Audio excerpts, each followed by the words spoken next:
coming into the conversation Hi. because Hi, everybody. so tell the people now. Of course, this gonna be the people on the replay because Yeah. anyone who's watching live, they probably gonna miss this part. But tell the people on the replay what you just told me. About me being pale. Yes. So I asked him because I'm looking at myself and I'm like, I don't have any foundation on. Why is my face so pale? And Kim said, well, maybe it's the lighting. And so I was like, well, my shoulders look like the rainbow.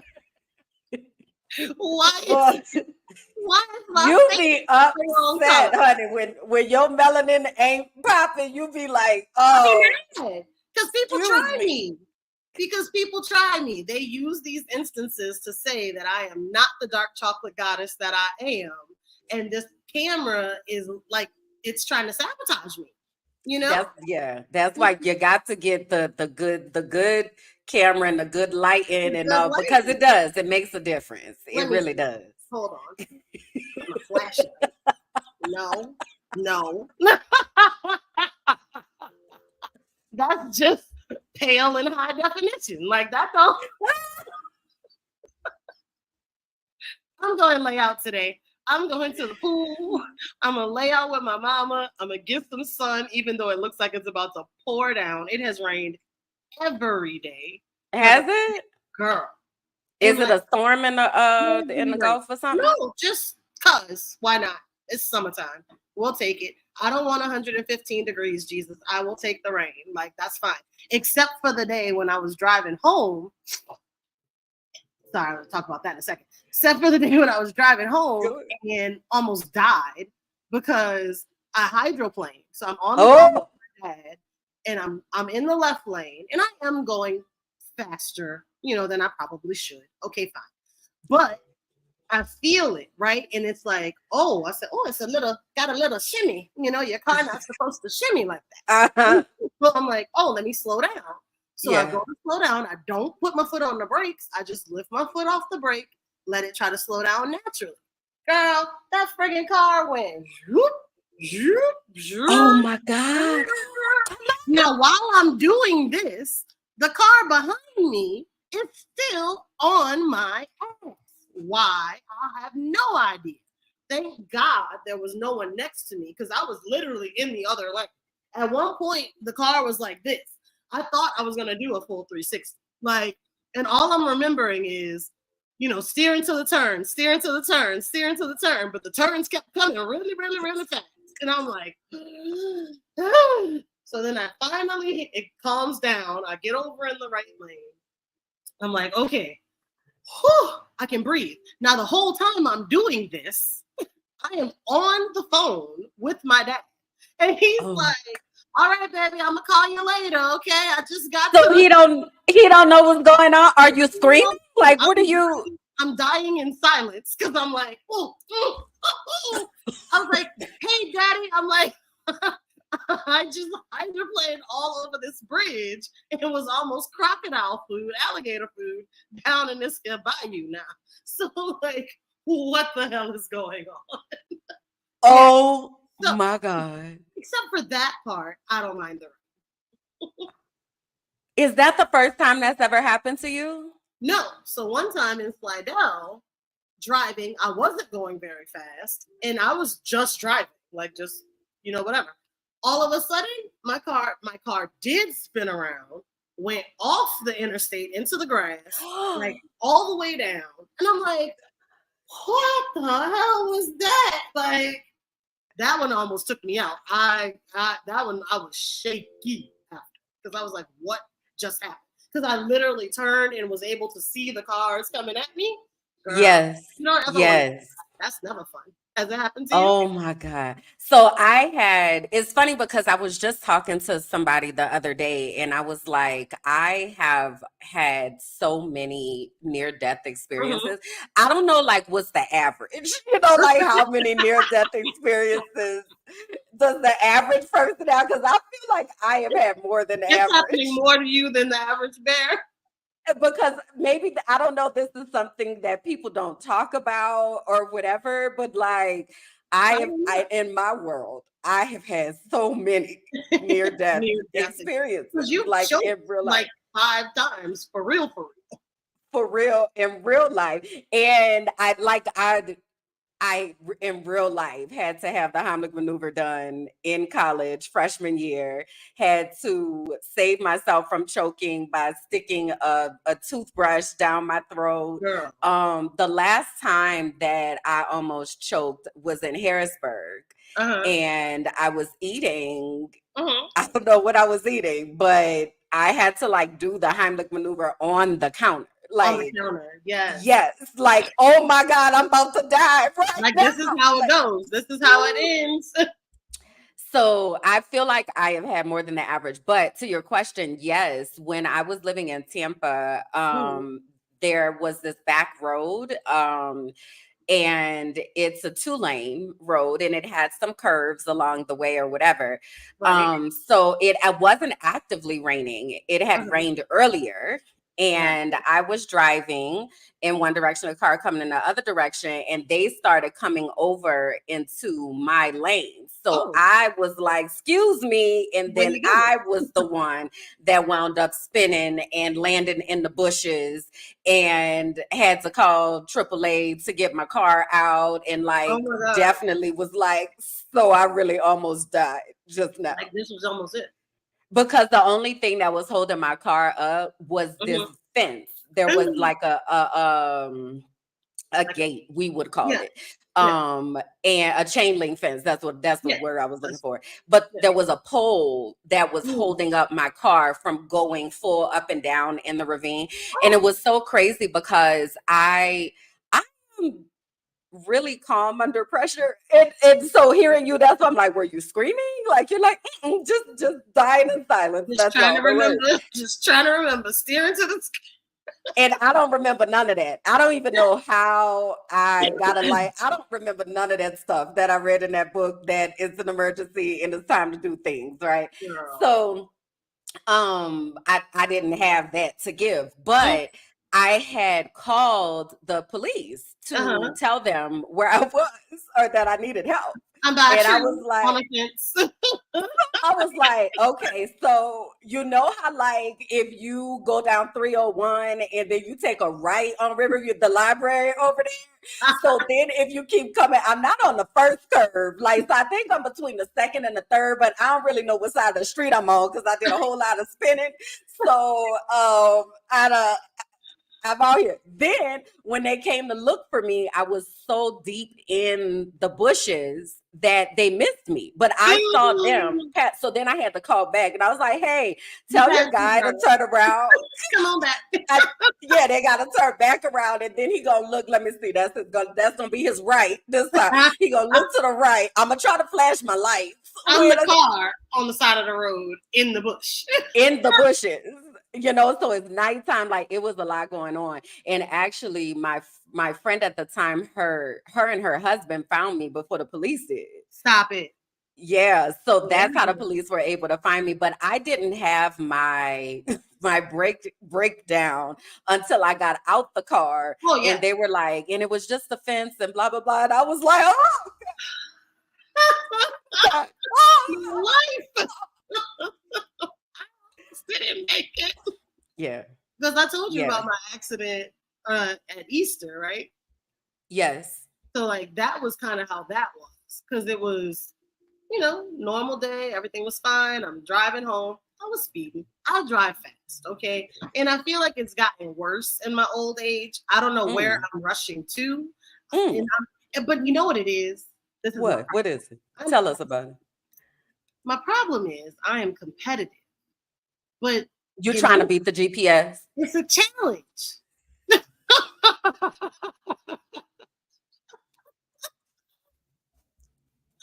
It says you will get there at 7:04. And it's like, oh yeah, watch this. So how much time do you Like, feel good with shaving off? Like what is because it's very 1 minute? accurate, which I'm always very like surprised by because I'm like, how you know how long the light gonna last? Did you know I was gonna catch this light? Like you like completely coordinated all of this travel and we're gonna get me at the right time. So if it's a minute less, I'm like, One. Did that. You didn't expect. And it's like, yeah, go 100. Like, what the fuck are you doing? But anyway, so I'm driving down the street, minding my business. I had gone to my friend's house at the time for I was gonna say Valentine's Day for Easter, and then I was coming home, but I had left my dog at home. So I was like, oh my gosh, like I gotta get home. She's probably like starving, need to go outside, all the things. So I looked back, speaking of the GPS, I looked down at the GPS to see what time it said I was gonna get home. I looked up, there was an accident that they hadn't cleared out of the lane. I slammed into the back of this car, probably going a minimum of 45. Wow. Minimum. Oh my God. Airbags, everything ringing in the ears, whole Oh God. what is happening? What is going on?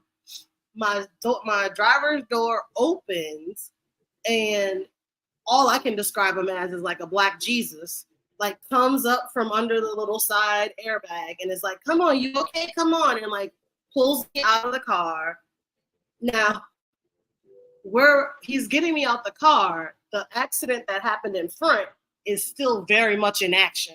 It's Easter, so everybody's out on their front porches and everything in the yard or whatever. And I guess it was blessed. So this is in a neighborhood. So this was on Down. Like, you know how the houses are on the street going to the bridge. So it was like everybody was out.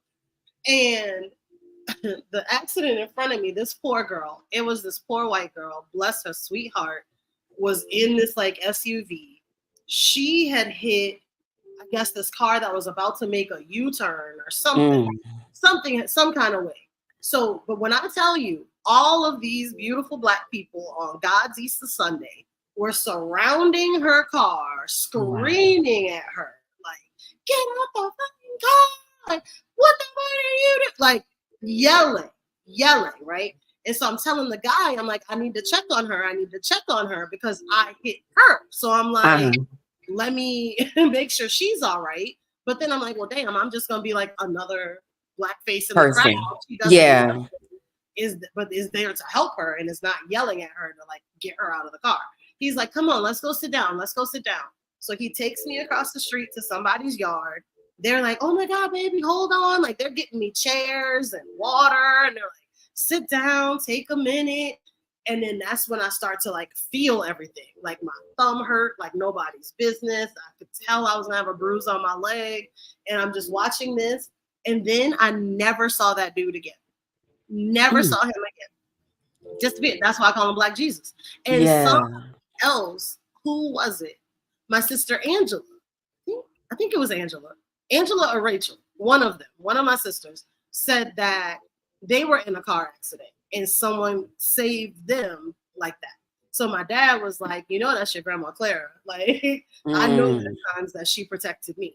And so it was very interesting that kind of happened. But yes, that accident was not fun. And I felt so bad, because I'm like, it was an accident. Like, it was an accident, you know? Yeah. Child, my goodness. Ultimately, the car got totaled. That's how I got my little Jeep Renegade. But I missed my little Compass. It was a cute little Compass. It actually looked like a ladybug because it was red and black, now that I think about it. Well, how about that? Well, I guess we'll go ahead on and like tell people what they watching now, right? Because we just came on in here. Welcome. What's up, y'all? Welcome to So You Don't Put Syrup on Your Grilled Cheese. We just kind of just bust on the scene. We're playing with some formats. You know, do we do our formal introduction at the beginning, the end, what have you? And we just kind of going with the flow. We are two real life cousins, and we talk about stuff that we thought was normal, but was actually the family recipe of dysfunction. But we unpack things and we share stories and we help other people find their voices. We talk about healing and mental health, and we invite y'all to come along with us and share on this journey. So my name is Kim Berlind, Thailand, House of O'Neill, Jackson, and Adams. Empathetic energizer, intuitive, inspirational, innovator, seer of souls who are hurting, healer of hearts, and Yes. voice to the voiceless. Yes, ma'am. I am Kalanda of House Jackson, first of her name, assistant of entrepreneurs, beacon of banter, creator of content, dancer of dreams, and excellence enchantress and New Orleans native. What up? What's that? What up? What's that? So, you had mentioned ladybugs a moment ago, and one of the things that we are, so this is our 8th episode. I don't know if like you can believe that, like, Oh my God. How did it okay. happen so fast? I know it really does feel like it happens so fast, and also though, okay, okay.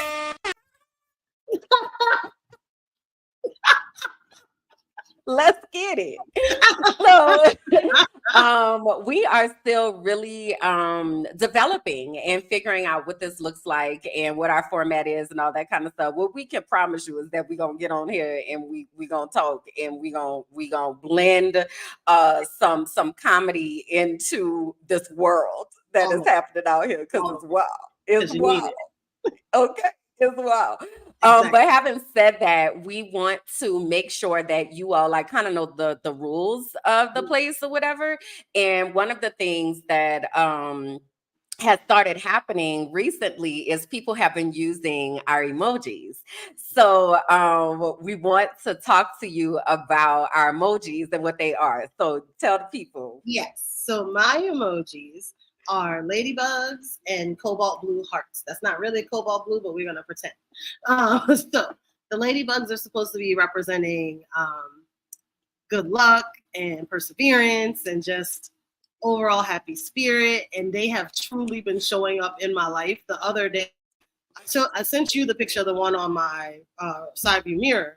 There was one in the house that was living on my blinds for like the past 2 days, like just chilling, hanging out. And I'm like, oh, you sweet baby. Then I was having a breakdown about some other stuff going on. And I was on the phone and I looked up and there was a ladybug that landed right on my gutter. And I was like, I needed that right now. And then the person that I was talking to was like, oh my gosh, like I love ladybugs too. And I was fishing with my husband and one was on the water and we moved or something and I thought I drowned it, but it was sitting on my arm. And I'm like, oh, yeah, it was meant to be. But anyway, so ladybugs and then cobalt blue is my absolute favorite color in the whole wide world. And I'm truly on a journey about being loved and loving out loud and not having to question or need as much reassurance around that. So that's something I'm actively working on. So whenever you see me out in these internet streets, which I don't know how often that is, but if you do, feel free to pop out with a ladybug and a blue heart. So, if y'all watching live, you can drop some ladybugs and blue hearts in the comments for Kalanda. And then my emojis are a sunflower. So my favorite color is yellow. Yellow brings me joy. It makes me feel like sunshine and just bright. My glasses are yellow. Like I just love yellow. So sunflowers are one of the flowers that bring me joy. And I actually have been out in these internet streets lately. I've done a couple podcasts and things. And even on my Insta page, like people have been giving me sunflowers. And it just is like an extra way to say like, we love you so much. Like I see you and this is like a super love, like type of thing. And then my other emoji is a crayon because over the past year, I feel like my life was in black and white. And I made a conscious decision to say, I'm going to live in color. So I am on a mission to color the fuck out of my life and really think through what that looks like and the things that bring me joy. So for me, sunflowers and crayons is the way to say, I see you, girl, and I love you. Okay. Hey now. So if you're watching live, please do say hey, y'all. Let us know where you're watching from in the comments. We have people watching all over the world. I didn't say this, but I live in Medellin, Colombia, in South America. So we do have people that also tune in from Colombia. So it's really cool in the comments for you to tell us where you are watching from, whether you're watching this live or if you're watching the replay. Let us know where you're joining us from. Having said that, girl, so people been out here subscribing to the page. Yes. Oh, snap. People been subscribing to the YouTube page. So y'all, Minding My Black Ass Business is the YouTube page, and we currently have, I think it was 560 something subscribers. Last show we celebrated having 500 subscribers, so we are on our way to 1,000 subscribers. That will allow us to monetize the page and get paid for this. Right now, we do this for free because we love y'all, but also we would love to be able to do this and do this. Okay? Exactly. So if you're wondering how you can help, how you can support, liking, commenting, subscribing, and sharing, y'all. Yeah. That is how you can really help us. And that's a free way for you to do something that may seem so simple, but it really is a big deal for us and to us. Okay. Please. Thank you. All right. Okay. Thanks in advance. Do you have any other announcements or updates or anything before we jump into the things? I mean, I'm gonna make it quick because I know our things are pretty big too. So it's like, oh my goodness. No worries. Go for it. So Kalanda has made a decision and is on her journey to exit the US. So as soon as sometime in August, because we're dealing with some fuck shit, I will be on my way to Medellin, Colombia.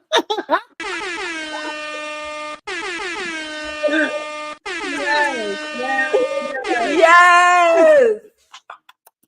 Yeah, I will be on my way to Medellin to hang out with my real life cousin, which is going to be amazing for you guys. Because if you think we're funny now, imagine when we're in the same space.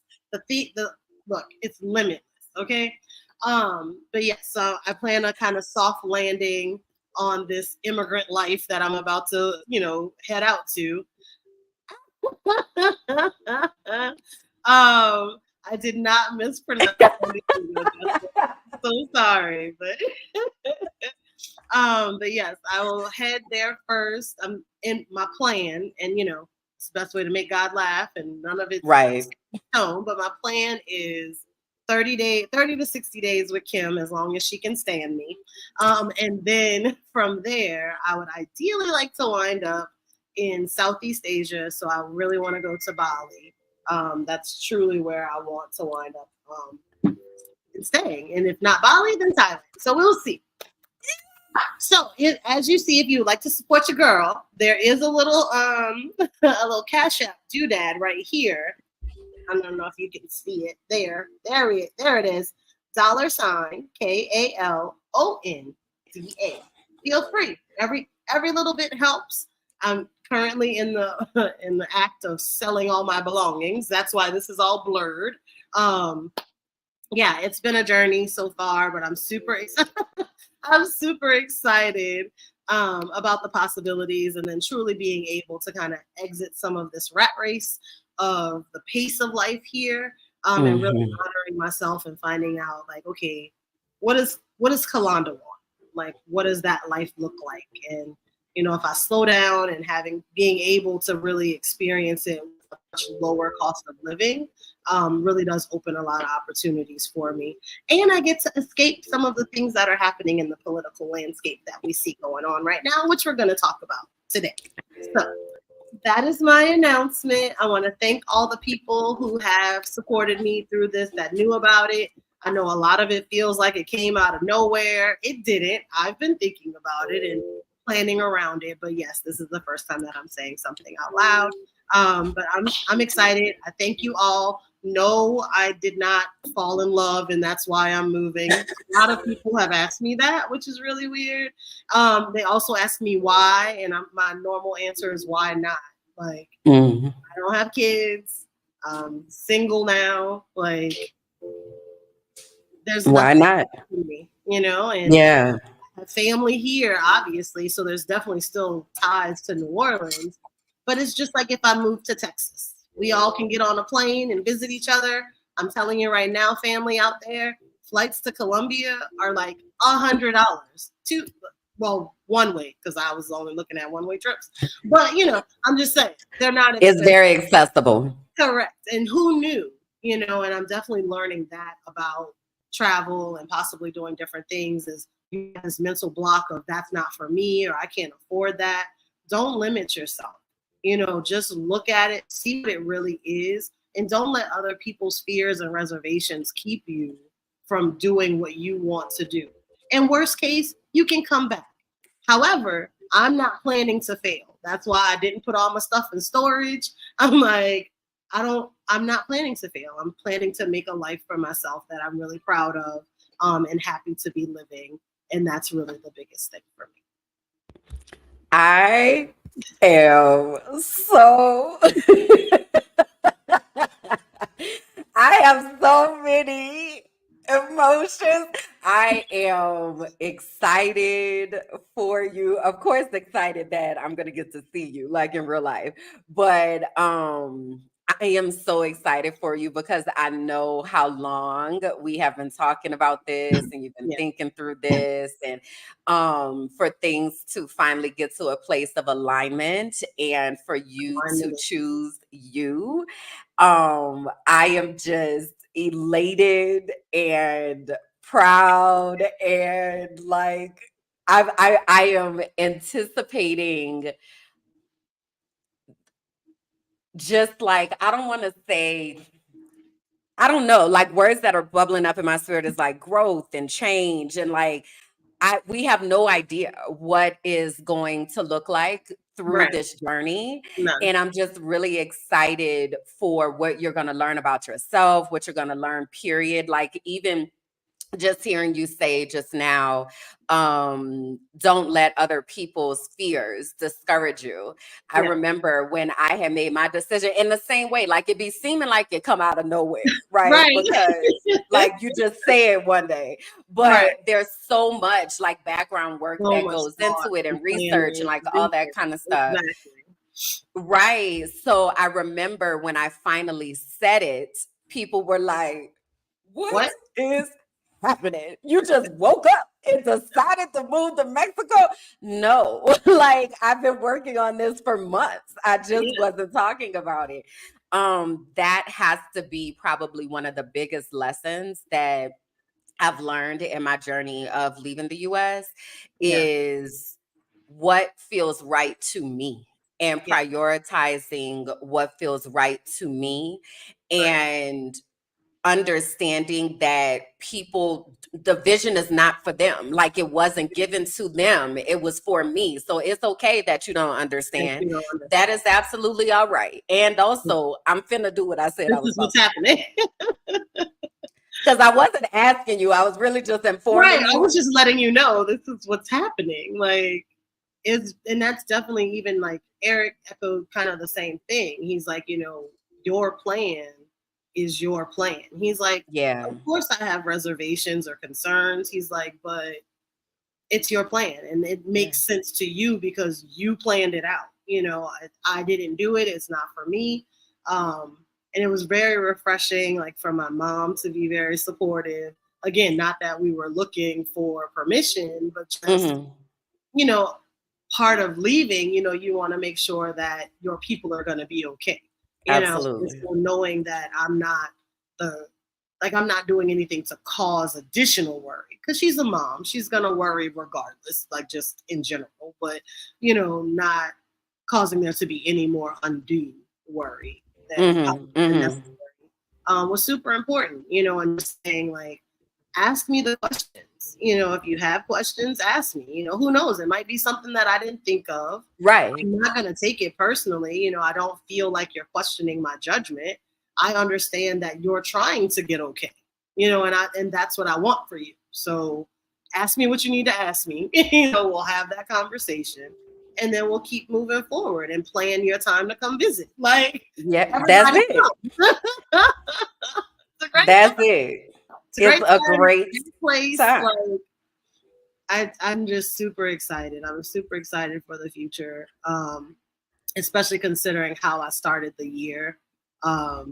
It's definitely nice, and just the thought of being able to breathe a little bit, is good. So, yeah. Man, I'm just beaming. If y'all watching this, y'all can see like all the pearly whites. Like I'm really, really excited for you. I really am. And I'm excited for the freedom that this is about to open up for you. So you said that your response to people is why not when they ask you why you are moving. My response to people is America makes me weary. Okay. And that is like the best way that I could encapsulate. Now, this was in 2021. Okay. Right. This was after January 6th, the insurrection. Joe Biden is in office. Like, we done did the good work of the Lord. And this is what I don't know if people know. So I want to say this publicly. I did a lot of work during the 2020 election cycle. Bianca is on here, and she and I did a lot of organizing in the local elections in Tampa, specifically with school board in Hillsborough County. Like, it was a lot. It was a lot.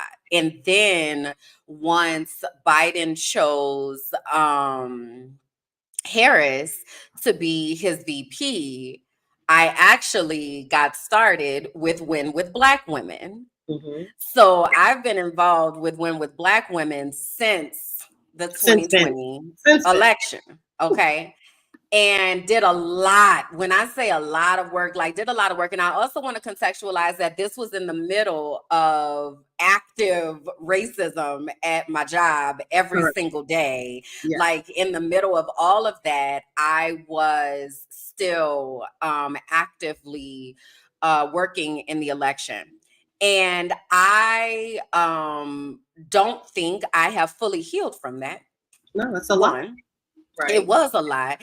And Bianca and I, we have not necessarily shared like the actual content of the types of crazy things that people would say to us and the types of things that people did during that election cycle. But just know sis had a target on her back, head, everything else. Okay. We talking websites, propaganda, fake Facebook pages, people outright threatening us. Like, it was a lot. And this was for school board. Right. This was in education. These are the people that are in charge of educating your children. That's how they behave. Baby, it was wild. So this election cycle, I had made a post maybe a couple weeks ago, and I said, I'm really struggling with how to show up during this season. Like, I'm really struggling with what my role is and what this looks like, right? Because we made a decision at Teaching for the Culture, like we're not endorsing any candidates or anything, because we had did all of that. We was endorsing, we was holding forums, like we was doing work, okay? So I was like, I really don't know what it looks like for me this season, because that was a lot. And I don't know that I've really healed from that. And so in the midst of that, I was like, let me take some time away. Right. Also, because July 25th was the 1-year anniversary of my mental health crisis. So I really wanted to kind of still myself and get myself to a place to like appreciate the past year and just think through, how I've grown, how I'm different. I spent some time listening to myself describe what happened to me then. Uh-huh. I'm actually going to upload that today because I started sharing. I shared my podcast. So I even did a live on the Yeah. 25th, and I was like, y'all process with me in real time, right? So I've kind of been away. And also, It's, yeah. things been wild. So also things have creeped into my Yeah, like you world can't escape it because I'm because sending it I to be you. on Because I'm right. sending it Well, to you you. sending it, Sorry. but also on YouTube, right? Right. YouTube is like my TV. So like Yeah. I'm still kind of connected to the world. So then I'm like, okay. So now Biden's out. Biden's out. Okay. All right. Interesting, right? But then I go back offline. I'm like, all Well, right, we'll see. right. Because I got to prioritize my mental health, right? I got to keep Right. myself together. Then Kamala's in. Kamala's in. Then it was explosion. So Right. I'm gonna pause there and I'm gonna let you contextualize what was happening in your world Yeah. before we start unpacking all of Yeah. this. Because a lot of my reason for saying, you know what? Because originally I planned once I sold the house to work for like 6 months, add additional money, cool, and leave in the new year. Mm-hmm. Well, the Cheeto himself has been showing out to no end. And so that was like, girl, do you really want to live in The Handmaid's Tale? It was a real good show on HBO, but I don't know if you want to actually live in it. I don't know why I slowed down, if you can still see me. We can still hear you. Your screen went green, but we Oh, can okay. still hear you. Well, as long as I I'm don't not know what making that happened. face that I see on my screen, then we're good.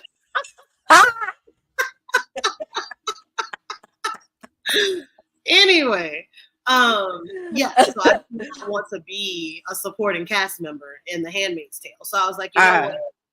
Maybe it makes sense. Like if I have the ability now, okay, hold on. If I have the ability now to actually go, now would be a good time to go. Like, why are you waiting? What are you waiting for? And so it was funny because when I was talking to my dad, who I thought would be, him and my mom switched positions. I thought my dad would be like, oh, awesome. Go ahead, go. Travel the world, see the things. He's like, what you leaving for? Like, why are you coming? And I'm like, really? Like, okay, I didn't see that coming. But he says, I don't know why this is not doing it, but he says, well, it's not going to happen that way. And he even said, Biden's going to step down, Kamala's going to come in, it's going to be fine. And I'm like, well, yeah, we would hope that that's something that would happen. He's like, he doesn't have the base. And I'm like, but here's the thing. The people Who is the he? Which he? Oh, my dad says that. No, when he said he doesn't have the base. Trump doesn't have the base to win. And I was like, here's the thing. The people that really have the concerns and understand where this is going are also very disillusioned in the democracy, in the democratic process, and they are opting out of voting. Like they're saying they're not going to vote because the options for them are not good. And that allow him to have the majority because he is going to incentivize his base and they will come out in droves. Then the assassination happened. And I was like, I gotta go. I gotta pack my bag. Like, this is wild. I forgot about that part. See if you can get your camera back on. If not, but yeah. So I forgot about the assassination attempt. And I remember I think I had gotten a notification or somebody sent me something. A lot happened in 2 weeks, y'all. The last show that we had was in 2 weeks, and all of this has happened in 2 weeks. This has been a hell of a year. This 2 weeks, okay? Yes. But I had gotten the notification and or somebody sent me an article or something or whatever, and my response was like, like that was my response. I was just like, hmm. And then I was thinking to myself, is this real? Because it's like, what? So then it came out that someone had lost their life. So then I was like, okay, so there were actual bullets. So this was real. But it just all this is what I had posted on my page the other day. I said, um, this is like a reality show. Like that's what it's felt like for me watching the US from not being in the US. It has felt like a reality show. Like it really has felt like this isn't real. It's felt like the Twilight Zone. It's felt like just not really happening. So as I'm watching the things, I'm also like turning off the TV and going back to real life because real life here in Colombia is very calm, it's very peaceful. It's like the world is not there's not this heaviness of WTF what is happening here in Colombia. So I was kind of like tuning in and tuning out and tuning in and tuning out, but also like not really being there to take it all in. So then as they were unpacking what happened with the assassination attempt, what I said to myself was, oh, he about to go full, he being Trump, is about to go full apprentice mode, like full on. This is about to be a TV show. And then I watched the RNC, not the whole thing because I can't with them, but I watched his speech, Trump's speech, and before the speech, they were saying, you know, oh, it's gonna be so what did they call it? They said he was going to call for unity. Oh, he's going to call for unity, and it's going to be, you know, a new Trump, and he's reformed, and you know, he had a near death experience, and now he's going to be a better person. And no, okay, no. That didn't happen at all.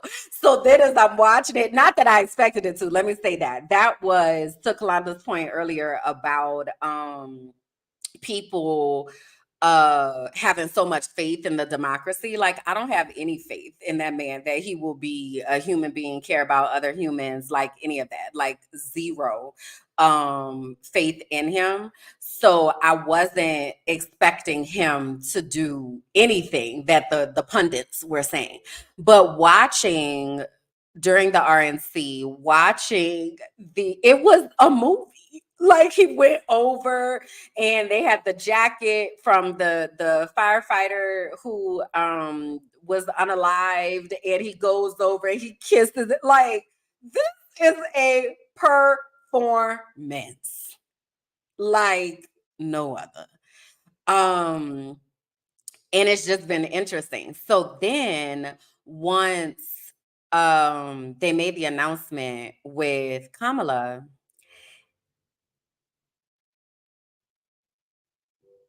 I think like just pause to see what like was about to happen. I don't know, it felt very much unreal to me again. And that might be my perspective because I live outside the country, but it felt very much not real. And then there was like this moment of people trying to, how do you say, hold on, Kalanda's back. Let me get her back in here. Of people, there you go. Of people trying to say, I was just telling them about the RNC and because I had watched parts of the RNC. Um, but once they announced that Kamala was going to be, or that Biden was stepping down and Kamala was going to be he was putting his support, Biden was putting his support behind Kamala.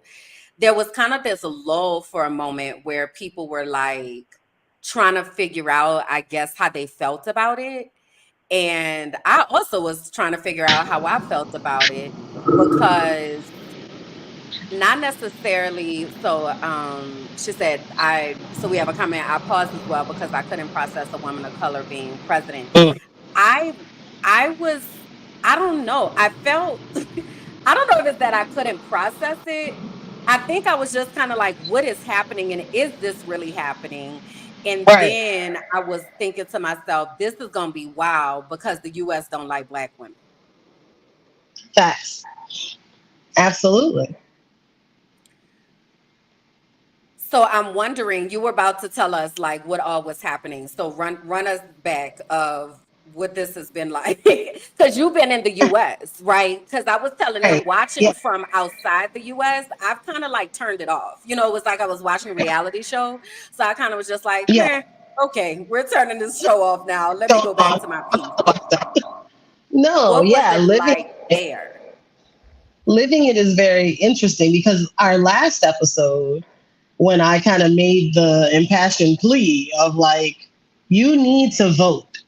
Your vote actually does count. And it does suck though, because at the time when we did our show, it was still Biden and Trump. So it Right. was very much, genocide in my name or lose all my reproductive rights. It's like, which one do I choose? And that's a hard position for anyone to be in. And even with her being the nominee, it definitely is still hard because there's still some things with her that aren't 100% that everyone agrees on. But I think the difference is the way the media portrays it and attacks her is very different. And as a Black woman, you have to give yourself, this this pep talk of, okay, we're not going to take this personally.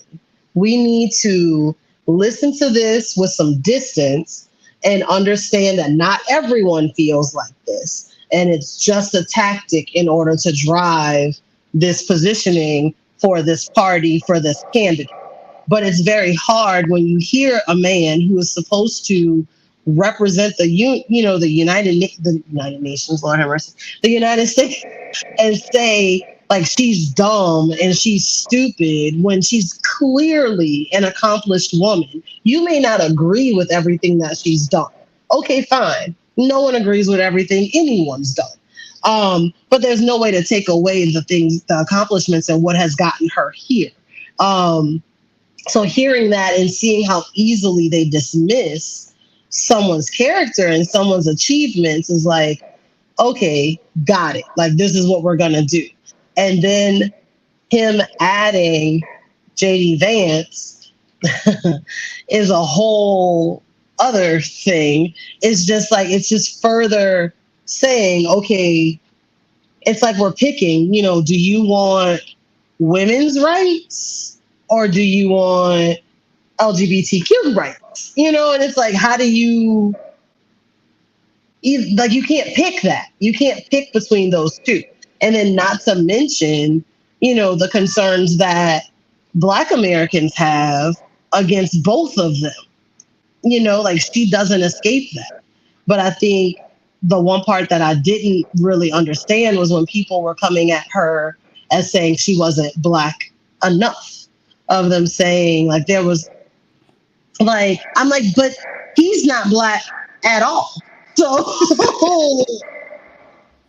the fuck are we talking about? Like, I don't understand. Like, why is that even a conversation?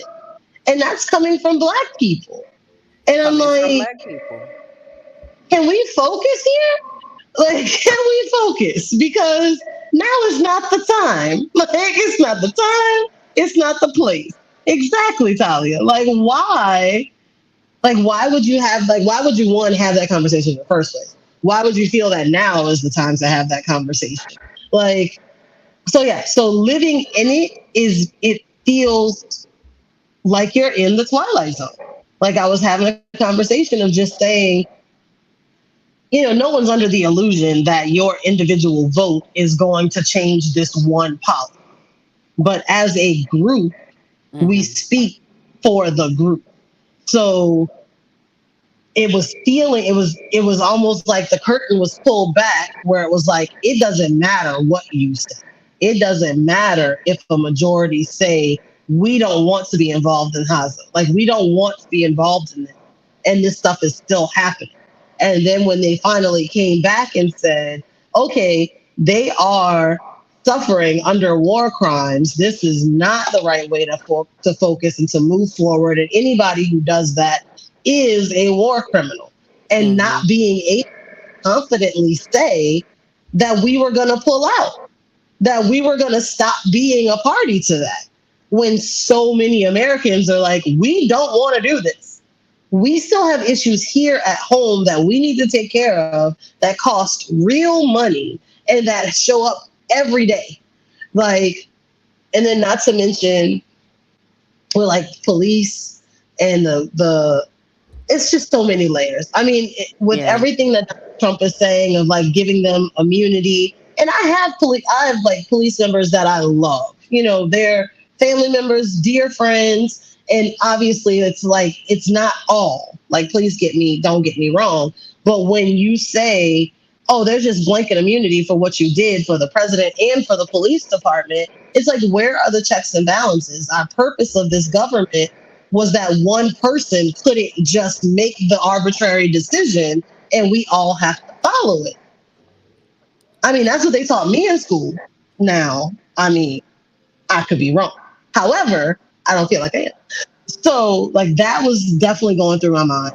Then the whole Sandra Massey incident happened.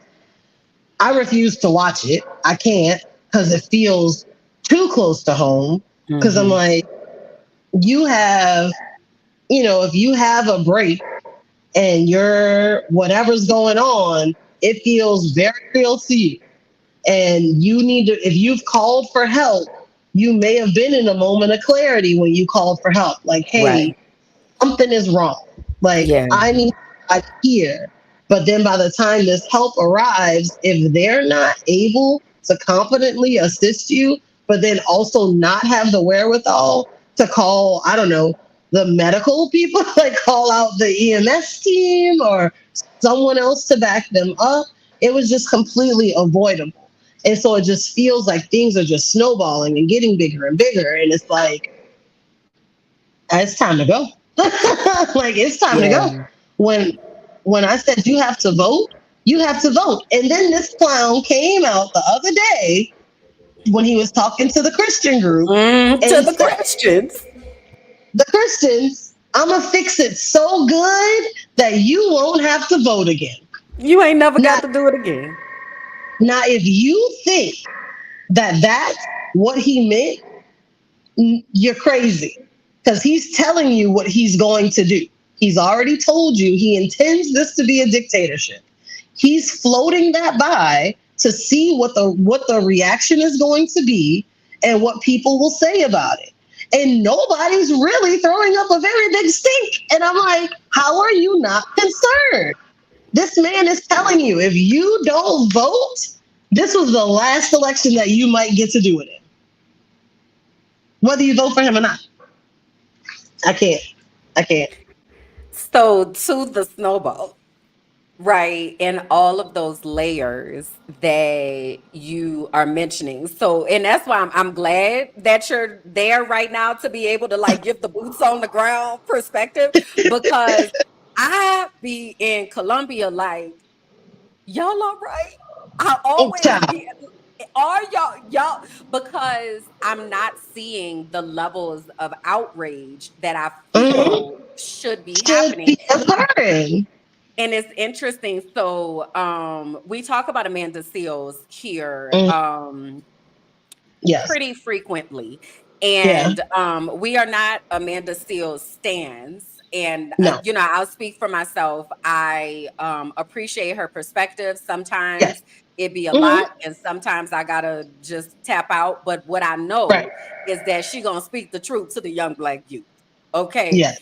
and Yes. it's not coming from a place of influence per se. I think she's more asking the questions. Like it's Right. Let questions me put that the need information answers. out here. Like, do we know what this is? Have you looked Right. into this? Correct.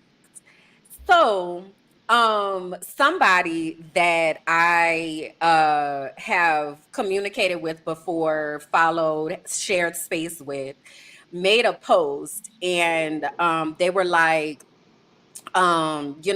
okay, so Amanda Seals has been very critical of Vice President Harris in the past. Yeah. And a part of her issues were school shootings, access to guns, black women, black people continuing to get killed, as well as this Prosecution. whole genocide that's happening, her being, the questioning about her record, which I continue to hear that some of that is not true and some of it has been inflated and conflated and all of that. And this is why I feel like this election cycle is incredibly important. Doesn't feel like a big enough word. Uh, Mm-hmm. it's a lot. I'm Pivotal. gonna just say it's a lot going on Pivotal. because okay, pivotal is good. Pivotal works. Because the introduction of AI and Mm. the lack of digital Bianca, help me if you're still here. What we call this? Digital awareness, the Mm-hmm. lack of Like, understanding of how the internet works, the lack of understanding that just because somebody made a video does not mean that what they are saying is true, the lack of right. understanding just because somebody clipped a series of clips together doesn't mean that that was the context of how it was stated. So Mm-hmm. this person shared a video that someone had pulled together on TikTok talking about Amanda Seals and saying how Amanda Seals was critical of Kamala Harris. Mm-hmm. And the person said, this is why I can't deal with her. This is why I don't like her. This is why, that Amanda Seals digital awareness. Okay, there we go. Thank you. Thank you, Bianca. The person was like, this is why I blocked her because she be sharing misinformation. But in the video, there was misinformation that was being shared about Amanda Seals. Okay. So I commented, and this is where I Yeah. be getting myself in Uh-oh. See, trouble. that's like, yep. So I said, Because you know words go, mean go things. ahead. No, I said you know words mean things. So I said, well, in the spirit of dispelling misinformation, actually, Amanda Seals said this, and this was done at this time, and Kamala Harris has been asked outright if the U.S. was a racist country. That was another thing Amanda had brought up, and Kamala Harris said, "It's not, girl. What country you living in? What you talking about, right?" So then I underscored it more so of saying, just because someone is critical of an elected official does not mean Mm-hmm. that they are advocating for you not to vote, nor does it mean Right. that they are advocating for you to vote in any direction. They are Correct. highlighting and amplifying what the issues are. Baby, Correct. baby, sis got me together. Okay. Uh-oh. Sis, Go ahead. baby, sis was like, first of all, this might sound familiar to some of y'all that's been following me for a little while. What Talia said about black women and how black women treat each other. This is another black woman. Okay. Yes. And she was like, so I might not like her record, XYZ, blah, blah, blah, but I'm still voting for her because the opposite is Trump, da da da da da da da. And I was like, I wasn't talking about none of that. I didn't, I didn't, so That wasn't what I. I didn't talk about you voting for somebody or not voting for somebody, whatever. I was just correcting the misinformation because you said that your post was about misinformation. So I was just contributing and Correct. letting you know you actually spreading further You're misinformation. disseminating. and misinformation. Yes. So you might want to go actually check your sources because she has said she blocked Amanda Seales, so she don't know what Amanda Seales been saying. You taking Right. what this other lady said on this video, right? About So right. so I said, I was like, okay. So she wrote me a little paragraph and such. And I was like, simply put, you are continuing to share misinformation. Your video holds misinformation. Baby, she told me, well, you free to go make a post on your page because I said what I said. This why. This is why. Uh, I don't be fooling with y'all. And this is why I don't know what it's going to look like this season for me to be a part of this election cycle because right. I am very much like of the mindset of Amanda Seales. I'm going to ask you the questions. I'm going to Right. say what the things are, right? So Out loud. will I vote for Kamala Harris? Yes. And also cuz this is Amanda's other thing, stop giving your goddamn vote away for free. We ain't Right. demanded nothing at Nothing. all. Nothing. We ain't said, hey, listen here, girl, listen. Now you're gonna get up in there. We gonna get you up in there in that White House. And let me tell you what best to be on What you the tip gonna of your tongue. Every right. time you open your mouth is about black women because we are the ones who are doing this. We ain't said that. We Mhm. just like, yeah, give her She's all the here. money, give her all the money, Right. give her all the money. Meanwhile, there's a GoFundMe for Sonia Massey's family, and it ain't even funded yet. But y'all done raised millions and millions and millions of dollars. Help me understand. Understand. Amen. How? How? It's crazy. It just does not make sense. But people don't like to have the questions asked, and they feel like if you ask the question, it automatically makes you against that person. And it's like, no, like please understand, we get the comparison between the two, and saying yes, we want out of these options, depending on whoever jumps in this race, like there's clearly better. There's one that's a better vote for all of us. You decide what that looks like And for all the you. air Blah. quotes. Right, because Ashes, better is ashes, better. ashes. Exactly. So it's like, why can't we ask those critical questions? Why can't we say, this is what we expect from you? We're giving you this vote because this is how we want to see our lives change, because this is where we've been for so long.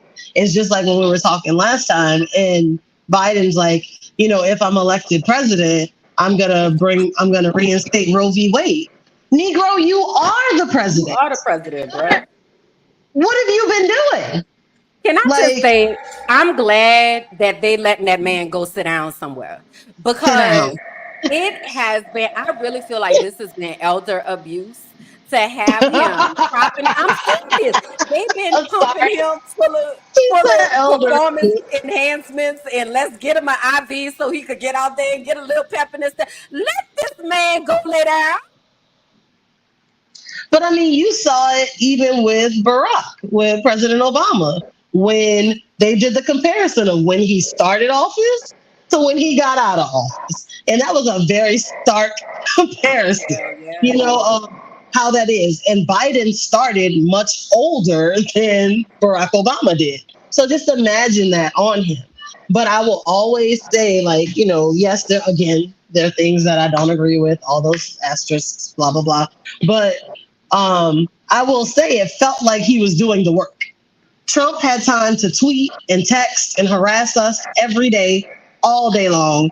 It felt like you were involved in every piece of whatever disagreements he was doing. Like, dude, I can't text that much at work, and I work at a dentist's office. The fuck are you doing? Like, who's doing the work if you're on your phone? Put your phone down. Like, eggs are $9. Cut up seasoning from Rouse's is $6. Oh Like, my God. make it make sense. We have issues. Water is still dirty in Flint. Like, And Jackson. and Jackson. We have our own problem. We have our own problems. And where are the people that are supposed to be helping us do this? but we are the people. We are the people who are supposed to help us do this. Your local elections matter more than you give them credit for. It's not just the presidential election. When you look at Congress and you look at the Senate and you look at the House and the Senate and you say, okay, there's a 60% approval rating, but there's an 85% reelection rating. How is that possible? Because people are looking at it going, oh, my representative does what I want. It's all these other people that are doing it wrong. But if we all think that, we're all stuck with the same shit every day. Like we have to at some point say this is not the way we want to live. Right. And we have a voice in that as I pack my bags and leave. However, but I'm like, look, you got to pick what you want it to look like. I am prepared to live in a life that may not look to the outside or to the American eyes as living in a developed country or living with these conveniences. But I can guarantee from the people that I've talked to, it's a better experience. You're healthier overall. Stress weighs on your body, weighs on your brain, changes your chemical makeup. That is a fact. That is a fact. We are not supposed to work like this. And the people that are making the money and are in charge, their goal is not to help you break these generational curses and find wealth and move into different wealth classes. Their goal is to keep you as a worker bee, making money for them. What are you going to do to help the next generations get out of it? Period and point blank. Colombia and Bali, Talia. So I want to add, because you had talked about the Christians and how the people are always in the U.S. are often trying to go help somebody somewhere else, just in everybody else's damn business. So, two things. I was in the mall the other day, and I had gone to get my nails done, and I stopped at a bench to rearrange my stuff. Okay, put my earbuds in, go about my business down there to the H&M. Yes, ma'am. I love it. Go ahead. What you say? I said they got cute stuff this summer. It's really cute.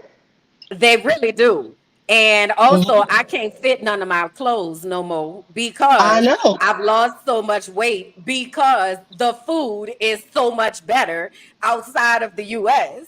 So I do have to get some new things, right? There you go.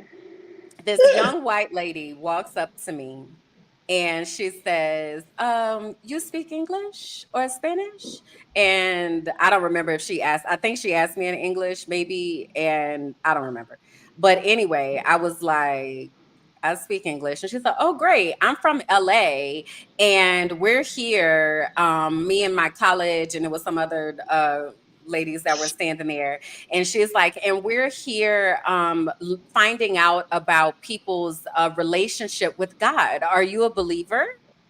And I was like, yeah, I believe in God. So she was like, oh, yeah, okay. So, like, how did you get to know him and whatever? And I don't really remember all the questions that she asked, but I remember thinking to myself, that's interesting. And I had asked her, well, you know, all of you from your school are here. Well, some people went to Guatemala, some people went to wherever places. But, you know, I knew I wanted to come to Colombia. And I was like, interesting. Okay. All right. Then the other day, I get home. No, not even. I was home and the security calls. They were like, hey, we have something for you. I hadn't ordered nothing. So I was like, nope, wrong person. Right. Not me. So I just hang up. Right. Because also sometimes things we get lost in translation. But I need you to understand. No, I don't want out of me. Okay. No. No tengo un pedido, yo no sé. Okay. So then they come to the door. So I was like, they were persistent. So I opened the door because I knew it was security. So I opened the door and they said, we have something for you. and una invitación. And I said, Oh, invitación? ¿De so what? quién? From who?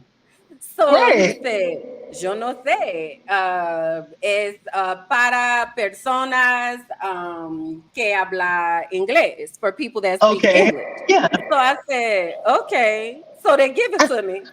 Why Jehovah's Witnesses out here trying to, why, why, why Jehovah's Witnesses using security to come knock on my door? To deliver the watchtower.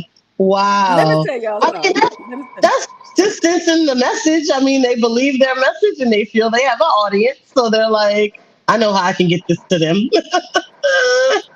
And Wow. also, don't y'all have something else y'all need to be doing? Because let me tell you something about religion. Mm-mm. Here we go. And Oh, Lord. and the oppression Mm, that religion has caused across this planet. Okay. Now I'm not talking about God. I love God. oh, Okay. amen. Um, talk to God all day, every day. Understands me. Mhm. But and it's hard because I have identified as a Christian my entire life. Right. I grew up as a Christian. I went to Lutheran school through eighth grade. Then I went to Catholic school. I grew up full gospel Baptist. And then in college, I was full gospel Baptist, then non denominational. Like, I done been in church. I done been in church. Now, I have Mhm. not been in the restrictive, like Kojic and Seventh Day Adventist and all that. I did Right. not necessarily grow up in if you do anything, you're going to hell. Correct. But it was definitely a Correct. list of things that if you do this, Right. you going with gasoline draws on. Okay. And I also used to be so judgmental. Like I really Mm. used to, you going to hell. Okay. So much to the point, Kalanda, I don't know if you remember this, but your mama might remember this, so she could tell us in the comments when she watched. So, because your mom was Jehovah's Witness for a moment. And I We were remember, every for a moment, but go ahead. yeah. So I remember my me was Jehovah's Witness too, our great Hmm. grandmother. Okay. Yeah. But I was in Christian school. Okay. Hmm. So what they taught me was them Jehovah's Witnesses don't believe in Jesus. Going to hell. Gasoline Right. draws off. Okay. Immediately. Right. Right. Do not One pass. time, your mama, I was, I guess, spending the night at your house. I don't remember you being there, but we had Oh, went to the Kingdom Hall. I don't. You had to have been there. That's what I'm saying. I don't know if you remember this or not, I but don't I know. I don't used remember to. you being there. I'll tell you some religion. Go ahead. Go Okay. ahead. So we went to the Kingdom Hall, okay, and I was over Mhm. there at the, getting my indoctrination over with the Lutheran folks, okay, and I was sitting in the back of the Kingdom Hall going la la la la la la, because y'all not about to make me go to hell, okay? Y'all not about to. Them people was walking up to me and they were like, I was like, Not gonna get me. Set you me go up. to hell, man. You go to hell. Oh my god. Oh my I, god. do you remember that? So no, I don't remember that in particular. But my relationship with religion was very different than yours. Like I've been agnostic for a very long time before I knew there was a term for it. Like I know there's something greater. I pray to God, I pray to the universe. I know there's a power bigger than me. Absolutely. Organized religion, I don't know about her. So we were Baptist, we were Lutheran. We live in New Orleans, so everybody's Catholic. We we were Seventh-day Adventists for a little bit. We were Jehovah's Witness. Just like yeah. Um, so I appreciate the fact, that I was able to kind of see and get bits and pieces of these different religions. Now, what I will say is that I actually appreciated the study of the Bible more with the Jehovah's Witnesses than any of the other religions. They be knowing One, these stuff. right. And it was always very interesting because they don't believe in hell. They say that the word used in the Bible was Sheol for hell, but that actually translates to grave. That you don't. Oh, thank you. That you don't actually go to hell. You just don't, because the Jehovah's Witnesses believe that heaven is on earth, as in the Lord's Prayer. So that when the second coming happens, that heaven will be made to, or have earth will be made to a paradise that everybody who believes in the correct religion, whatever that is, in their case, Jehovah's Witness, will come back and be placed to live on earth, and that is the heaven that they're responding with. And if you don't follow that doctrine, then you will just be in a grave, not knowing, unaware of God's love to come back in and live. And that only 144,000 will actually go to what we know as heaven. And those people have already identified. So anyway, so to me, as the 16-year-old girl or 15-year-old girl who only wanted a sweet 16 party with all her friends, I was like, so you just mean I'ma just die? Like, that's fine. I don't have to go to hell. Like, that's fine too. Like, okay, cool. That sounds phenomenal to me. But my issue with them was, as my mom was going through her faith walk and trying to figure out where her home was, when she decided ultimately that it wasn't with them, that they immediately ostracized her. Baby, And that's what I was waiting on. Go ahead and tell the people about it, because I got some stories, girl.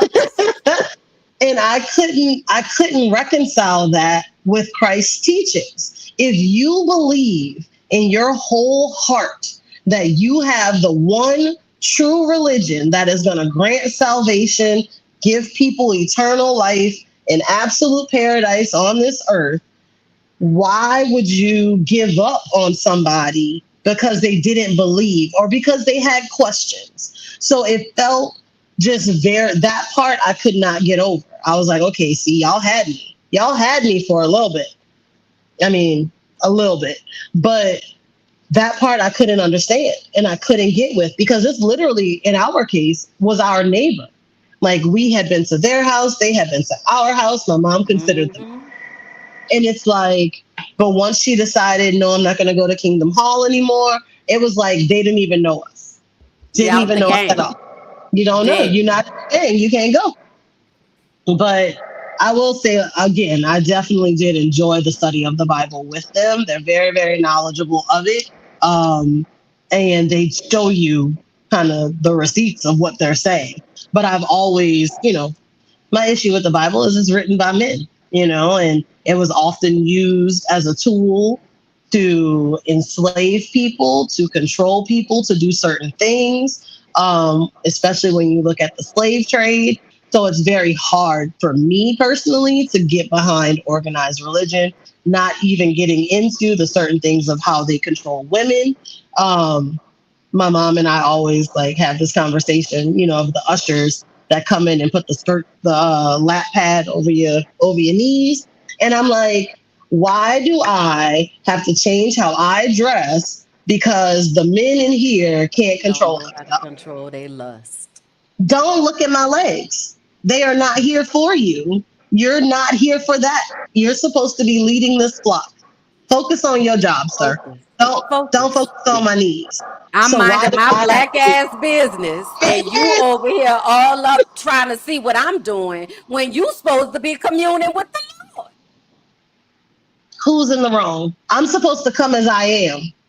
I'm supposed to come as I am, and here I am, and you feel that me being here is a distraction. The problem is with you, not with me. Why don't you put a blindfold on? Because you don't know how to act. Sorry, but I'm just saying. Sorry, not sorry. And also, I was about to say, and also, I'm like, sorry, not sorry. Because that has been the thing that I've never been able to make sense, and is what led me to actually getting to know God for myself. Because, baby, I done seen some things. You understand me? You ever been cussed out by your pastor before? I don't know. Thank God. Baby. But I've heard it happen. I've heard that it Oh, has happened. I done got cussed. You hear me? Cussed. From top to bottom. They done talked about my genitals. Girl, Oh these, girl, no. What? baby, I got some stories about people in church. You hear me? And what you just said about the cloth, and this is why I had said Black Christian men. Right. It's not just the men, it's No. also the women, but I do feel like it's a patriarchy, Correct. right? Correct. Yes. Help me understand why you can't control yourself, so you feel like you need to control me. Mm, And what has happened, Kalanda? mhm, There has been, for some reason, an influx of people that I have known and over the course of my life that consider themselves to be Black Christian men mhm. that are in my inbox trying to rekindle some fantasy that they had in their Mhm. mind. And I had to ask myself the other day, is this like y'all think this a game? Like, because I am the opposite of everything. That pastor that cussed me out, she told me, you ain't never gonna be fit to be no first lady. And girl, you right. Thank you. Thank Girl, you so much for speaking that over my life. I appreciate that. girl. May But you I know what never have to happened? walk in those shoes. But before that, That's a hard I place. was That's a hard trying place to to be. I was trying to convince myself that I was, because I was dating her son and her son was Mm. in ministry, okay, and like hoeing, okay, hoeing around like nobody's business. Hoeing, hoeing, hoeing, hoeing, hoeing. I But was he lost hoeing though? count. What But you was he say? hoeing though? Was he hoeing? Was he home? Was he hoeing? Was he hoeing? I wasn't sure. He was I home. wasn't clear. Yeah, he was. I lost count. I lost count of how many women that Wow. there were, of how much he was hoeing. But I wasn't fit. I No. wasn't fit, No. right? She told me I won't never be no first lady. And at the time I was trying to prove, right, that I was Mhm. worthy. I was a good Right. Christian. So I'm Right. out here. I don't Right. know if y'all know this. I used to teach Sunday school. I was on the praise team. I started churches. Like I have, baby, I done been in church. And that Mhm. ostracizing that you talked about, Mhm. every church that I have left, black and white. Because after I got finished dealing with these black people at these black churches, I was like, let me go have church with the white folks, because Right. they clearly Maybe it's know a different they clearly know a different God. Because we be in the black church, get out, all of that, right? At the white church, they just be like, you oh, out of Heavenly control. Father God. Hallelujah, God. We love you so You much, out of God. control. Lord, and we just thank you, God. We're just here coming as we are, Father. Oh my God, we love you so much, right? So I was like, let me go to the white people church, right? Because I just want to talk to God and then I want to go home. Yes. Yes.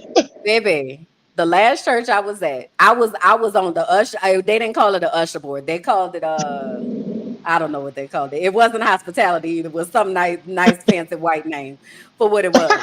So I was over that, right? What? Okay, go ahead. Go Because they dress it up so it don't be like, they ahead. make everybody feel like they're a leader, and all Yes. the things, and like you matter and like you're so important to the body. And COVID happened and I ain't never hear Mhm. from them people again. Wow. Them people Wow. ain't check on me. Them people ain't call me. Them That's people, because they I weren't a ain't black never. church with a sick and shut in list. See, that's Oh not. no. Because the black church, baby, they the ones that cuss me down. Okay. But they would have So they called on did. you. They would have checked on you. You would have got a ham and some tuna. Uh-uh. Uh-uh. No. It has been no. So the thing, like when I heard Trump talking about you Christians and you Christians, all I could think to myself, because I don't even get moved now when people like say God to me or people Mm, say like prayers of Christians. I be like, who you be praying to? mm, Because even when people say Jesus, like I love mm, Jesus, but I don't know that you're talking about Jesus of Nazareth, that mm. that Jesus, the Jesus that Mary was about. Like Right. I don't know if you talk about that Jesus. You know, you might be talking about another Jesus because black Jesus and white Jesus ain't the same. You You know, know. which I You know. also found out about over there at the white church. Uh-huh. You know, uh-huh. So I be having to be like, who you talking to? Correct. Because The source matters. the Because source matters. where you getting it from? Where are you getting it from? Uh-uh. I need to know. So as I was listening to these people who call themselves Christians, cheering, cheering for this man. I remember when that during the Black Lives Matter protests, remember he had Mhm. left at the White House to go stand at the church across the street and hold the Bible. Yes. And he was holding it upside down. Upside down. Like, Sir. but this is who you all are supporting. So what I Yeah. have found is there's a faction of Black Christian men that very much identify with Trump Oh, and his 100%. ideology. Absolutely. And it is terrifying to Yes. me because they really like are using God to usher in The devil. so The absolute devil. the The devil. devil.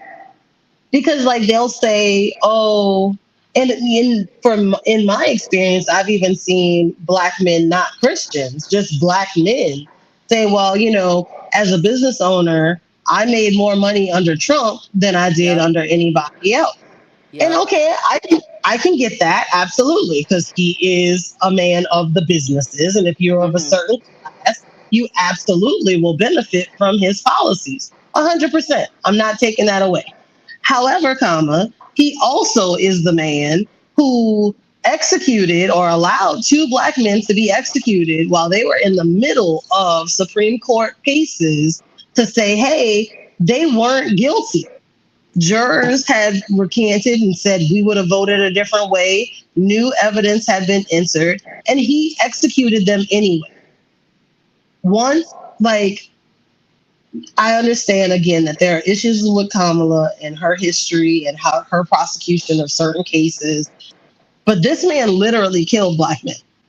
Literally did when there was a question about their verdict. Like that's a fact. So the fact that you got a little bit more on your tax return to me does not Doesn't mean that he outweigh that. not at But all. it's the individualism, and that's another difference that I see living here in Colombia versus being in the US. Is the US is a Mm-hmm. very individualistic type of culture. You worry about Oh yourself, yeah, yes, whereas because you here in had to, Colombia, right, unfortunately. it's set up that way. But like here, people are much more communal and much more familial and making sure that the collective is okay. Whereas in the US, don't nobody care. So Mm. it's so interesting to watch people that have supposedly risen above and then they adopt this pull yourself up by your bootstraps type of mentality. Why this the real why is you in my inbox? That's what I want to understand. But I think it's a game. I think that they like to try to humble women and they Mhm. like to try There's a to war on women's sexuality and women in general, and it starts as young as in school. The dress code for girls, again, just like in the church.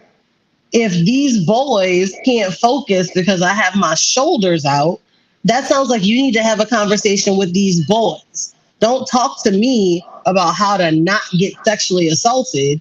Talk to them about not About how sexually not. assaulting anyone. How about we have that conversation? How about we tell them that? Because for the longest, it was if she didn't say no, that means yes. And Yes. that's not fucking right. Like, but anyway, sorry, go ahead. So what I'm wondering is I'm wondering how Kamala is going to speak up for women. Um, Hmm. because these types of things in the 200 some odd however many years we at now of how long the US has been in existence, Hmm. it has been controlled by men. And I am wondering the level of, they had the Karens for Kamala. They met, Yes, yes. They had a whole Zoom call, child, where they took back. Did you see Connie Britton? Did you see Mm-mm, her? mm-mm, She she was so excited because she was like, you know what? I took back calling myself a white woman. oh, I saw the name Karen's for Kamala, and she was like, you know what? What's wrong with saying I'm a white woman? Because I am, and you we are. are, Mm, and she was like, it's not a derogatory thing to be a white woman. mm, And we have to understand that as, there's this 55% of white women who voted for Trump. mhm. We haven't even talked about the Mexican women. I don't understand that one on any level. Like how as a Hispanic woman, anyway, okay.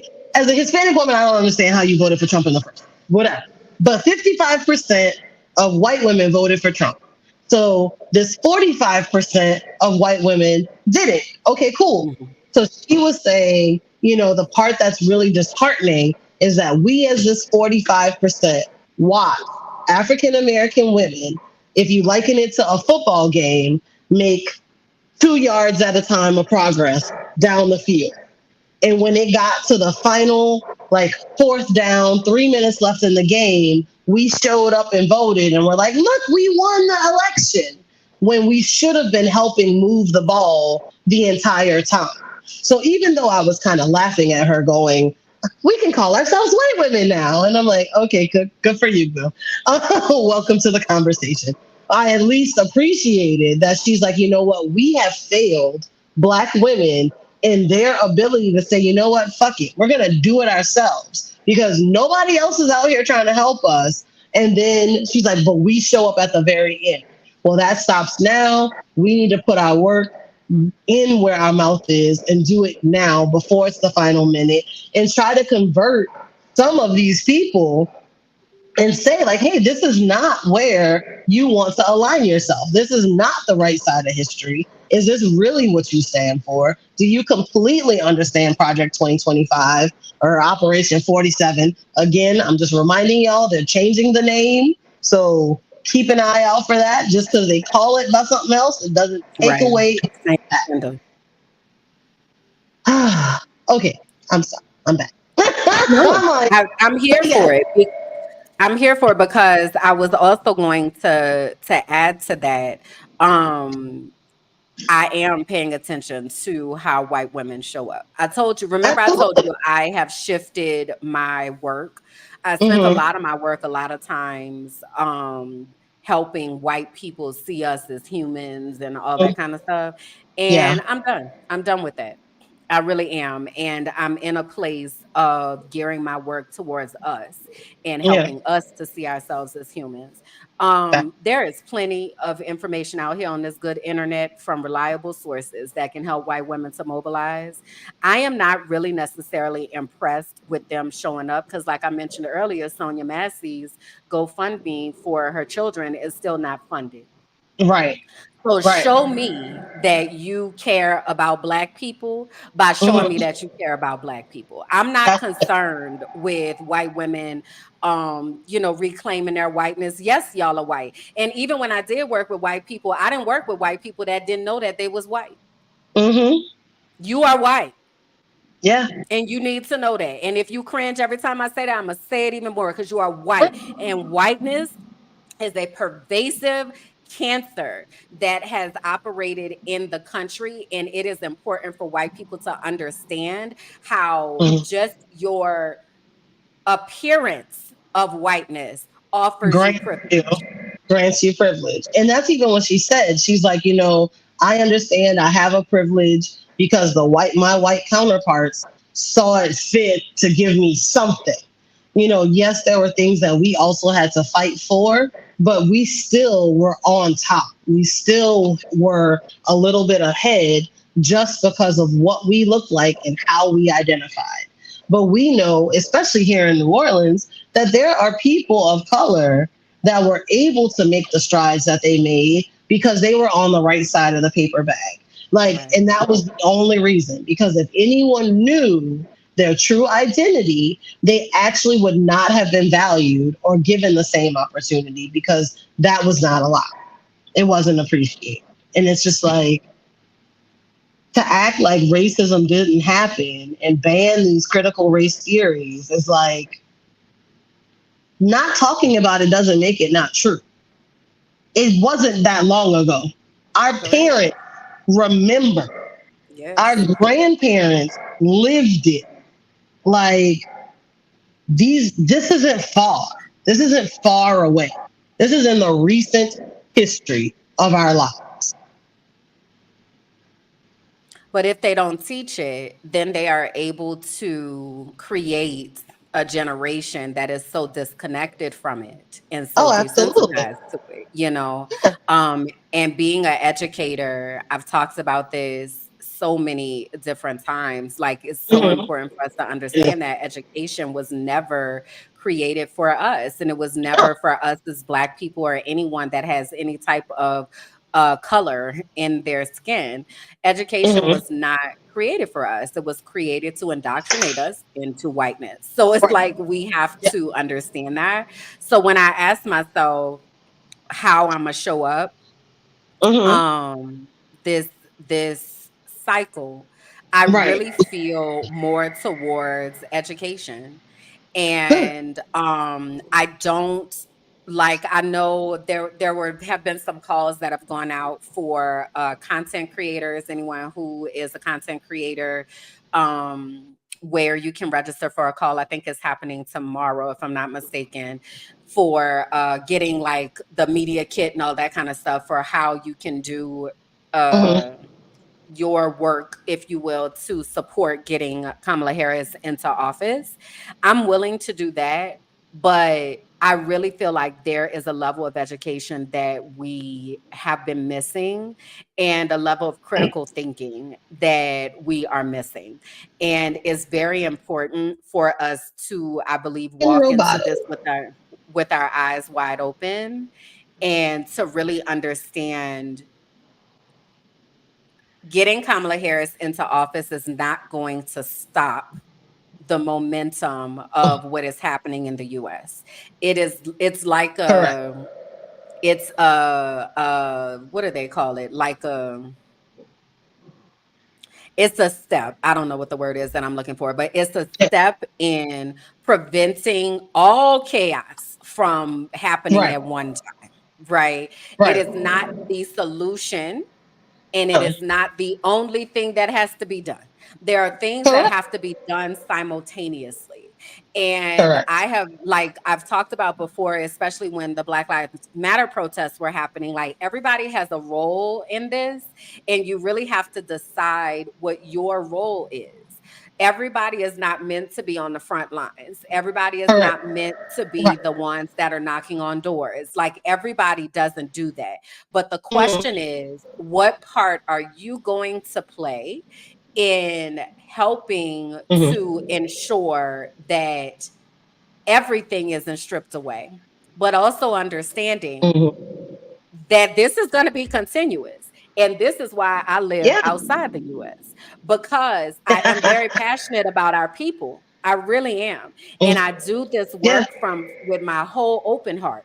But what I can't do is do this work and live in the oppression that is trying to actively stop this work and to silence my voice.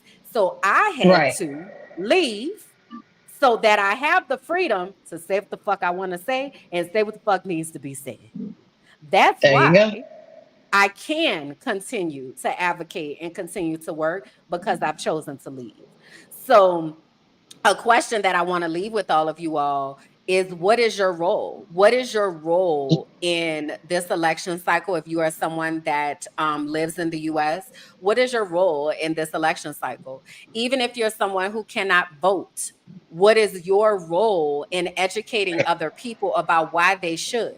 And if you Huge. live outside the US, my question would be, what is How your are role you? in your political process in your country, as Right. well as what is your role and what stances have you taken regarding these genocides that are happening across the world? Right? Mm-hmm. There are That's, so many ways to amplify what is happening that mhm. everybody should be able to carve out a space for how they're going to show up and use their platform. Absolutely. And I can't even stress enough, if you are outside of the country, and you still have your citizenship here, get your absentee ballot. Yeah. You can send it to a family member and have them submit it for you. There are multiple ways. Do not let distance be the reason that you don't vote. Everybody needs to vote. Like it's well past the, oh, you don't get to complain about it if you didn't vote about it. No, like we're past that point. Like this is so critical at this point. This election is so important. We need everybody's voice. We need everybody's voice because at this point, one of the reasons again that I left or I'm leaving is because I was like, it didn't matter if Trump won or not. It was going to be a shit show. Because if he Absolutely. doesn't win, he's going to contest it. So if it doesn't feel like a clear victory, like, dude, ain't no way, you had no chance in hell of winning. He's going to act like it was stolen from him. I literally Even if watched it the video is. the other day. Even if he did, a lady was like, oh, what did she say? She said like, oh, Donald Trump is still the president. I mean, he's still the president. Biden, Biden's just a puppet. Obama is in the basement telling him what to do. And the reporter was like, so is Obama the president or is Trump the president? Because you said that Trump was still the president. And she just got flustered and was like, I don't want to talk to you anymore because our opinions differ. Like, these are the people that are out there. These And are they the real. people that are making sure that they go to the polls. Like, they are the ones who are mobilized. And please understand that this shooting, all that did was energize them and give Absolutely. them a feel of, oh, he must be saying the right thing. We have to vote because he must be right. It may feel preposterous, but I need y'all to understand. We said this the first time he got elected, and he got elected. So don't act like it can't happen again. Like, please don't act like it can't happen. So y'all tell us in the comments what your role is going to be in this cycle, and we strapping in for the Yes, ride, but also we gonna be doing that long distance. Okay. that's come Um, afar. okay.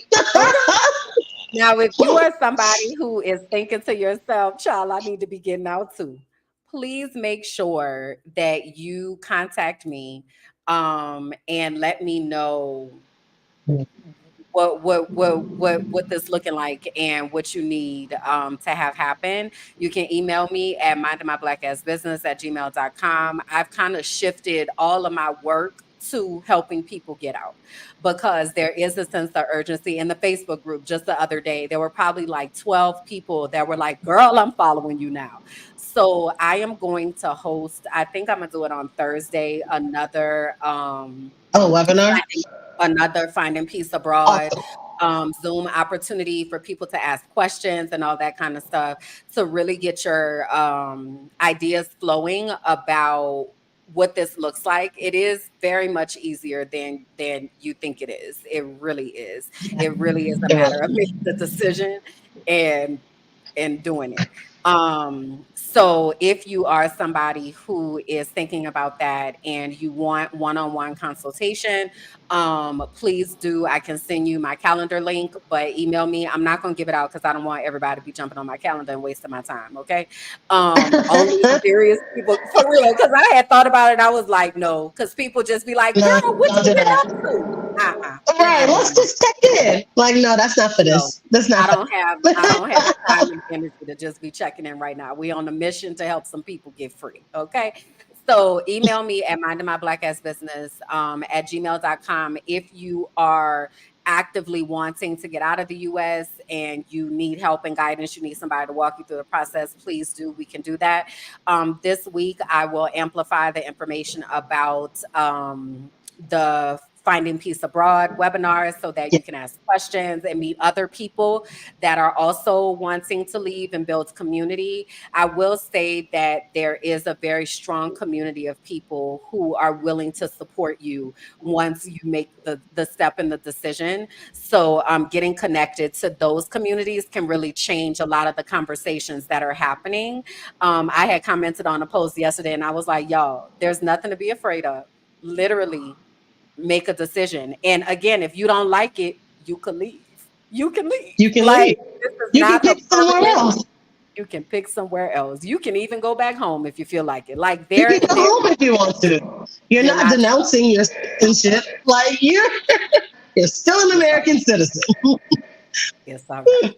So please do holler at us Yeah. and we'll help you with that. Anything you want to say before we roll out? I just love you guys. Thank you for your support.